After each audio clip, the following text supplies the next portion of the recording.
ሰላም ሰላም ጤና ይስጥልኝ እንደምን አላችሁ የዩቲዩብ ቻናል ተከታታዮቼ። በዛሬው ዕለት ስለ ግዕዝ ባህሪ ለመሪነት ወይም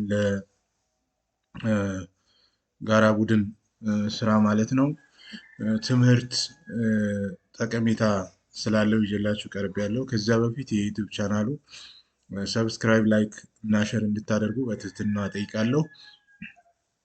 እንግዲህ ወደ ትምህርታችን ስንገባ if between friends and partners we were ግዕዝ ይላል። ግዕዝ የተባለ የወፍ ዝርያ ነው። የሚኖረው በአሜሪካ ግዛት እንደሆነ ይነገራል። ስለዚህ የተለየ ባህሪ አለው በሚበርበት ጊዜ ማለት ነው።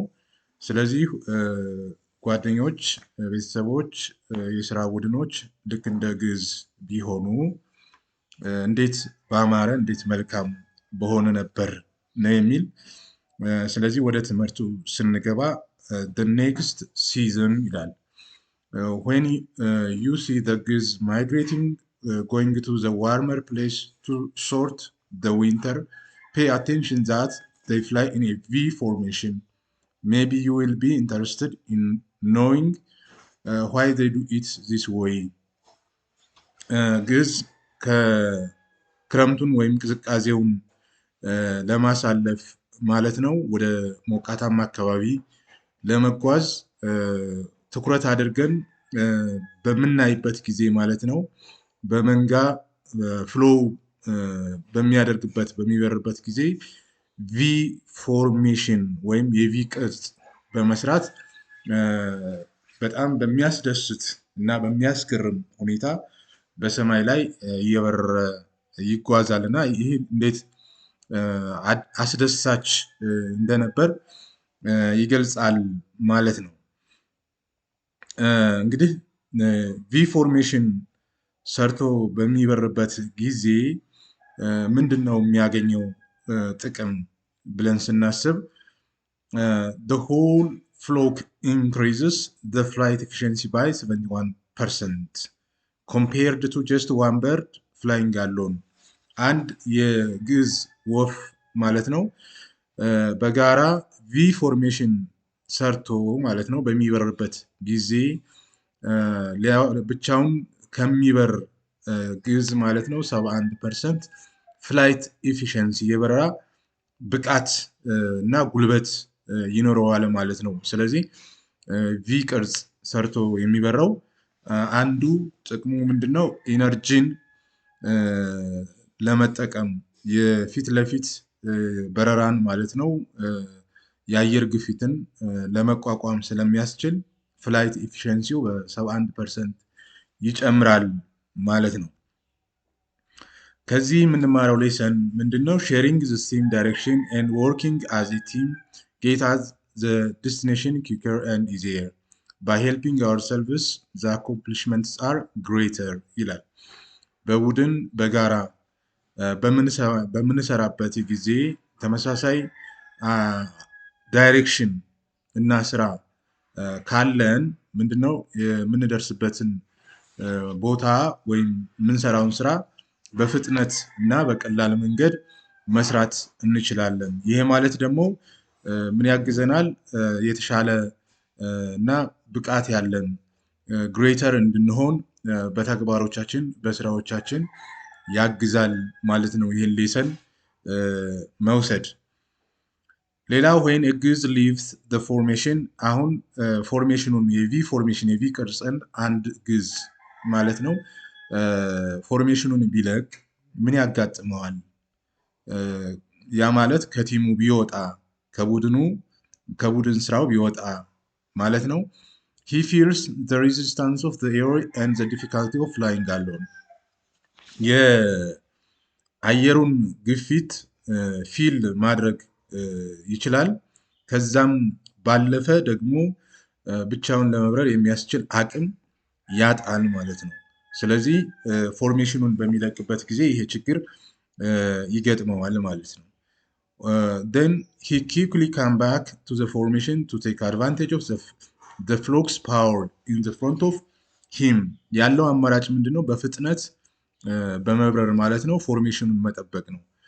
ለምን በጋራ በሚበሩበት ጊዜ የፍሎክ ፓወር ወይም 71% የሚሆነውን ፍላይት ኤፊሽንሲ ለማግኘት ሲል የግዴታ በፍጥነት በሮ ይቀላቀላል ማለት ነው። ሌሰንቱ ከዚህ የምንማረው ምንድን ነው ስንል by staying intern and united beside those who are going in the same direction the effort will be less።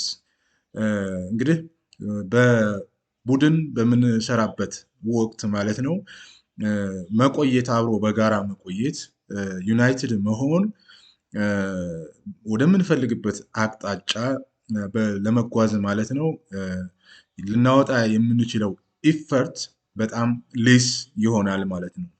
it will be easier and pleasing to reach the goal። ስለዚህ ወደምንፈልገው ግብ ለመድረስ ቀላል ይሆናል። everyone will be inclined to accept and give help። ስለዚህ አንደኛውን ሌላኛውን ለመርዳት ሁልጊዜ መዘጋጀት ያስፈልጋል ነው የሚለን ማለት ነው። when the leader gets tired of flying እንግዲህ መሪው በሚደክምበት ጊዜ ምን ያጋጥማል? እዚህ ጋር እንደምናየው በተለየ ከለር ማለት ነው ይሄ መሪ ነው።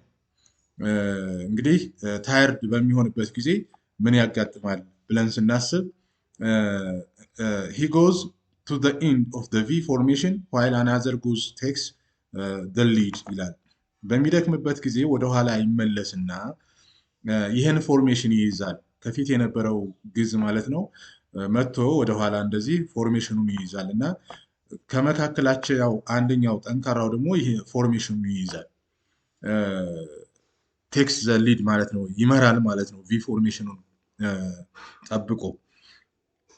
ከዚህ የምንማረው ምንድን ነው ሌሰን ብለን ስናስብ ቱ ሼር ዘ ሊደርሺፕ ሊደርሺፕ ሼር መደረግ መቻል አለበት። ሁልጊዜ አንድ ሰው ብቻ መምራት አይችልም። ምክንያቱም የተፈጥሮ ጊዜ ገደብ አለ፣ ይደክማል፣ ይታክታል።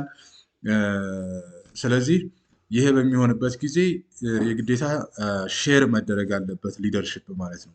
there must be mutual respect between at the time ሚቹዋል የሆነ ሪስፔክት አለ። ሼሪንግ the hardest problem and task በጣም ከባባድ የሆኑ ታስኮችን እና ችግሮችን ማለት ነው ለመጋፈጥ እድል ይሰጣል። gathering our ability and combining our faculties talent and resources እውቀታችንን ችሎታችንን እና ሀብትን አቀናጅቶ ለመምራት እድል ይሰጣል ማለት ነው። ስለዚህ ሶስተኛው ሌሰን የምንማረው ይሄ ነው ማለት ነው።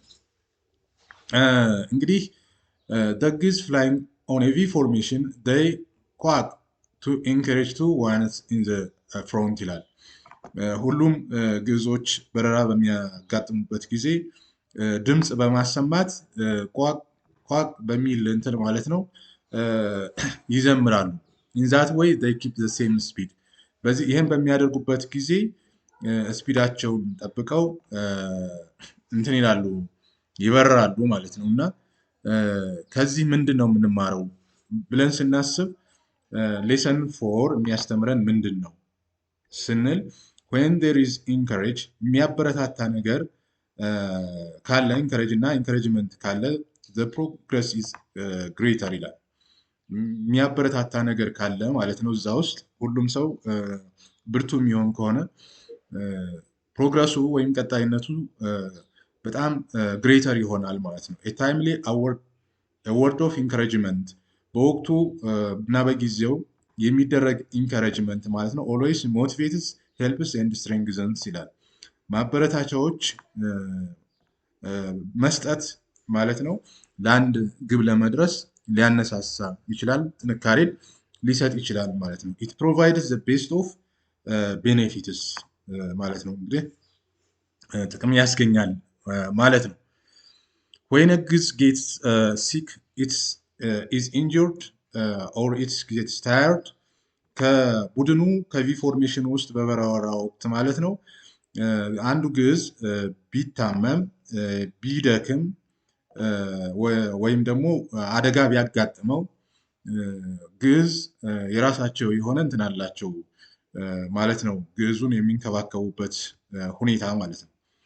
and they must leave the formation ምንድነው ፎርሜሽኑን ቢለቅ ከድካሙ የተነሳ ኢንጁር ከመሆኑ የተነሳ ማለት ነው ፎርሜሽኑን ቢለቅ ምን ያደርጋሉ ግዕዝ። ስለዚህ አዘር ግዕዝ ሊቭ ዘ ፎርሜሽን አሁን ሁለት ግዕዞች ፎርሜሽኖቻቸውን ለቀው ማለት ነው እዚህ ላይ እንደምናየው ፎርሜሽኖቻቸውን ለቀው ሊቭ ዘ ፎርሜሽን ቱ ኤንድ ዘን ፍላይ ዊዝ ሂም በጋራ አብረውት ይበራሉ ማለት ነው። እንደምናየው እዚህ ጋር በጋራ አብረውት ይበራሉ ቱ ሄልፕ ሂም አውት ኤንድ ፕሮቴክት ሂም ችግር የገጠመውን ግዕዝ ማለት ነው ለመታደግ ይህን ስራ ይሰራሉ። they remain with him until he dies መጨረሻ እንግዲህ ሊለዩት የሚችሉት ምንድነው ከድካሙ የተነሳ ከህመሙ የተነሳ ወይም ከገጠመው ችግር የተነሳ ማለት ነው ከሞተ ብቻ ነው ሊለዩት የሚችሉት። or he is able to fly again አብረውት የሚጓዙት እንደገና ተነስቶ መብረር ከቻለ ይዘውት ይጓዛሉ ማለት ነው። they reach their baby or they just make another V formation V formation ሰርተው እንደገና ይዘውት ይበራሉ ማለት ነው። ስለዚህ ከዚህ የምንማረው ሊሰን ምንድን ነው? ሌሰን 5 ማለት ነው ሌትስ ስቴይ አሁን ሌትስ ስቴይ በጋራ መቆየት ቢሳይድ ኢች አዘር አንደኛው ከሌላኛው ጎን መቆም አለበት የሰው ልጅ ማለት ነው። ኖ ማተር ዋት ዘይ ዲፈረንስ ምንም አይነት ልዩነት ሊኖር ይችላል ማለት ነው። ስለዚህ አንደኛው ከሌላኛው ጎን መቆም አለበት ስፔሻሊ ኢን ታይም ኦፍ ዲፊካልቲ ኤንድ ግሬት ቻሌንጅስ በተለይ ደግሞ በችግር ጊዜ ማለት ነው አብሮ በጋራ መቆም ግሬት ቻሌንጅ ሲያጋጥም ማለት ነው ከግዕዝ ልንማር እንችላለን ማለት ነው። if we bound together and support each other if we make true the spirit of teamwork regardless of our difference we can rise to meet our challenge if we are aware of the feeling of sharing life will be easier and the passing of years more fulfilling ይላል ማለት ነው። እንግዲህ እርስ በርስ የምንተጋገዝ ከሆነ አንደኛው ሌላኛውን ሰፖርት የሚያደርግ ከሆነ የጋራ ቡድን ስፕሪት መንፈስ ማለት ነው ጤናማ የሆነ ስፕሪት መፍጠር መስራት የሚቻል ከሆነ ምንም እንኳን ልዩነት ቢኖር ምንም እንኳን በርካታ ቻሌንጅ ተግዳሮቶች መሰናክሎች ቢኖሩ ማለት ነው ግን ፊሊንግ ኦፍ ሼሪንግ ማለት በጋራ የመቆምን ፊሊንግ ሼር የምናደርግ ከሆነ ላይፍ ዊል ቢ ኢዚየር ህይወት ቀላል ሊሆን ይችላል እና ብዙ አመታቶችም ሊያልፉ ይችላሉ የሚል ነው። እንግዲህ my friends and partners let's be like the ግዕዝ ይላል። ስለዚህ ከግዕዝ ማለት ነው አስተማሪ የሆነ ትምህርት እንዳገኛችሁ ተስፋ አደርጋለሁኝ። ለዛሬ ይዤላችሁ የቀረብኩት ይሄን ነው የሚመስለው። ስላዳመጣችሁኝ አመሰግናለሁ።